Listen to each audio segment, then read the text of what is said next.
Hi అండి, అందరికీ వందనాలండి. సామెతల గ్రంథము 3వ అధ్యాయం అండి. మొదటి వచనం చదువుకుందాము. నా కుమారుడా, నా ఉపదేశమును మరువకుము, నా ఆజ్ఞలను హృదయపూర్వకముగా గైకొనుము. అవి దీర్ఘాయువును సుఖజీవముతో గడుచు సంవత్సరములను శాంతిని నీకు కలుగచేయును. దయను సత్యమును ఎన్నడూను నిన్ను విడిచిపోనీయకుము. వాటిని కంఠభూషణముగా ధరించుకొనుము. నీ హృదయమును పలక మీద వాటిని వ్రాసుకొనుము. అప్పుడు దేవుని దృష్టి యందును మానవుల దృష్టి యందును నీవు దయనుంది మంచివాడవని అనిపించుకుందువు. నీ స్వబుద్ధిని ఆధారము చేసుకొనక నీ పూర్ణ హృదయముతో యెహోవా యందు నమ్మకముంచుము. నీ ప్రవర్తన అంతటి యందు ఆయన అధికారమునకు ఒప్పుకొనుము. అప్పుడు ఆయన నీ త్రోవలను సరళము చెయ్యును. నేను జ్ఞానిని కదా అని నీవనుకొనవద్దు. యెహోవా యందు భయభక్తులు కలిగి చెడుతనమును విడిచిపెట్టుము. అప్పుడు నీ దేశమునకు ఆరోగ్యమును నీ ఎముకలకు సత్తువయు కలుగును. 9వ వచనమండి. నీ రాబడి అంతటిలో ప్రథమ ఫలమును నీ ఆస్తి భాగమును ఇచ్చి యెహోవాను గణపరచుము. 10వ వచనమండి.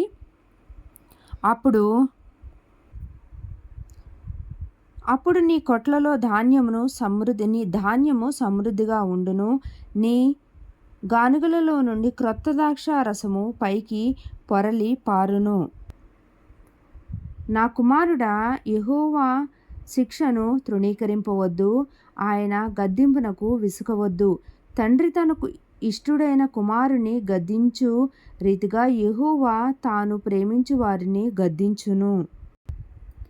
13వ వచనమండి. జ్ఞానము సంపాదించువాడు ధన్యుడు, వివేచన కలిగిన నరుడు ధన్యుడు.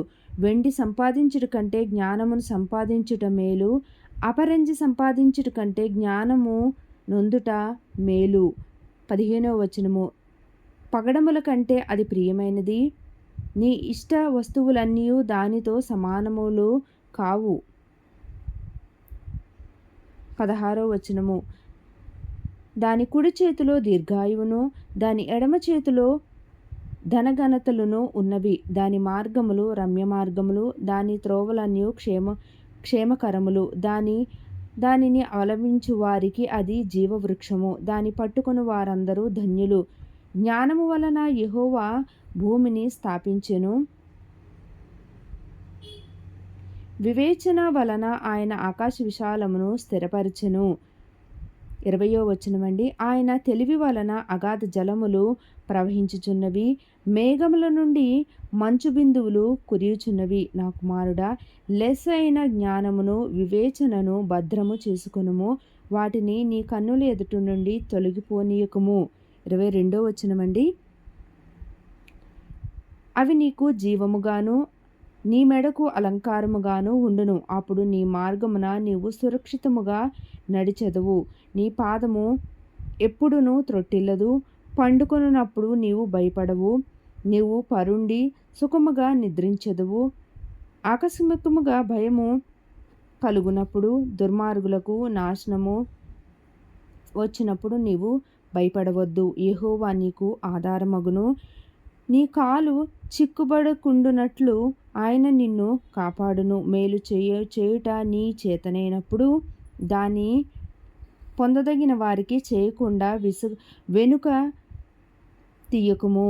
ద్రవ్యము నీ యొద్ద నుండగా రేపు ఇచ్చెదను పోయి రమ్మని నీ పొరుగువానితో అనవద్దు. నీ పొరుగువాడు నీ యొద్ద నిర్భయముగా నివసించినప్పుడు వానికి అపకారము కల్పింపవద్దు.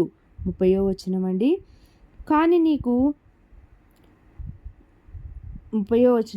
నీకు హాని చేయని వానితో నిర్నిమిత్తముగా జగడమాడవద్దు. 31వ వచనమండి. బలాత్కారము చేయువాని చూచి మత్సర పడకుము. వాడు చేయు క్రియలను ఏమాత్రము చేయగోరవద్దు. కుటిల వర్తనుడు యెహోవాకు అసహ్యుడు, యథార్థవంతులకు ఆయన తోడుగా ఉండును.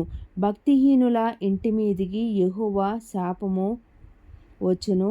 నీతిమంతుల నివాస స్థలమును ఆయన ఆశీర్వదించును. 34వ వచనమండి.